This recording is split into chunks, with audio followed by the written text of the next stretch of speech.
Pokemon Pokopia just sold over 2 million copies in 4 days, and that is just the beginning of what we're going to be breaking down today. What is up everyone, Aldi29C here, and we've got a massive week to cover. We have the Pokemon's franchise biggest spin-off launched in history, the most anticipated TCG set of the year hitting pre-release today, and a whole lot more. So let's not waste a second, let's jump right into it. Alright, let's start with the story that has the entire Pokemon world talking this week. On March 12th, the Pokemon Company and Nintendo dropped an official sales announcement that Pokemon Pokopia, the live simulation Switch 2 exclusive, has sold over 2.2 million copies globally in just 4 days on shelves. And out of those 2.2 million, 1 million of them came from Japan alone in 4 days. Let's talk about what happened on the ground. Physical copies of Pokopia sold out within 24 hours at brick and mortar retailers across US, Canada, and Europe. We're talking GameStop, Best Buy, Target, all gone. Amazon third-party sellers started flipping physical copies above retail almost immediately. And if you're waiting to grab a box copy this week, you probably know exactly what I'm talking about. And it's not just the sales figures. The critical reception for Pokopia has been genuinely stunning. The game is sitting at an 89 on Metacritic and a 96% critics recommend on OpenCritic, which if you know the history of Pokemon game reviews, that is extraordinary. That ties it for the highest score ever recorded for any Pokemon title. Critics are calling it the most polished and ambitious Pokemon spin-off ever made, and players seem to be agreeing with their wallets. The ripple effects hit the stock market too. Nintendo's share price rallied this week on the back of Pokopia's performance, with analysts pointing to it as a key driver of broader Nintendo Switch 2 hardware adoption. The Switch 2 needs system sellers, and it looks like Pokopia is becoming one of them faster than anyone expected. Now let's zoom out for a second, because I think the scale of what's happening here can get lost in the numbers. The previous record holder for the best-selling Pokemon spin-off was Pokemon Mystery Dungeon Red and Blue Rescue Team, which sold 5.85 million copies across its entire commercial lifespan. Pokopia is sitting at 2.2 million after 4 days. It is on pace to blow that record completely out of the water, and we're barely past its launch weekend. What does this mean for the franchise going forward? I think it's a massive validation signal for the Pokemon Company's 30th anniversary strategy. They didn't just drop a mainline game, they tried something genuinely new, leaned into the cozy life sim genre that Animal Crossing's proved has a massive audience, and built it as a Switch 2 exclusive to drive hardware sales. And it's working spectacularly. One of my friends bought a Switch 2 last week, right after the release, just to play this game. Okay, TCG players, this one's for you. This week, PokeBeach dropped the complete English set list for Pokemon TCG Mega Evolution's Perfect Order, confirming it comes with 124 cards total, which makes it slightly leaner than the previous set, Phantasmal Flames. Perfect Order is bringing 4 brand new Mega Evolution Pokemon EX to the trading card game for the first time ever. Mega Zygarde EX, Mega Starmie EX, Mega Clefable EX, and Mega Skarmory EX.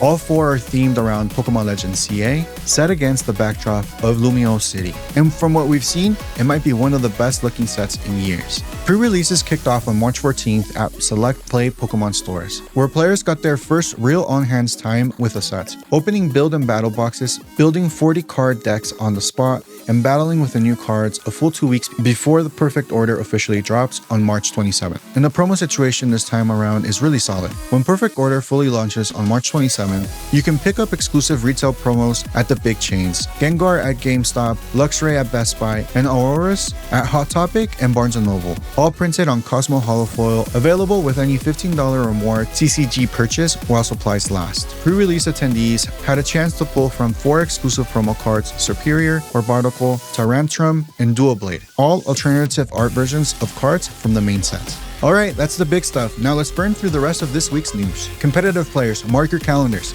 Cerebi confirmed this week, Regulation I goes live on April 1st as the official ranked rule set for Pokemon Scarlet and Violet, and here's the kicker. This is the last one. Regulation I allows 2 restricted legendary Pokemon on your team. If you're grinding for a 2026 Worlds qualification, this is the meta you've been preparing for. The transition date to Pokemon Champions for live events hasn't been confirmed just yet, but the countdown for Scarlet and Violet as the competitive platform has officially started. Pokemon GO's brand new season, Memories in Motion, is up and running through June 2nd.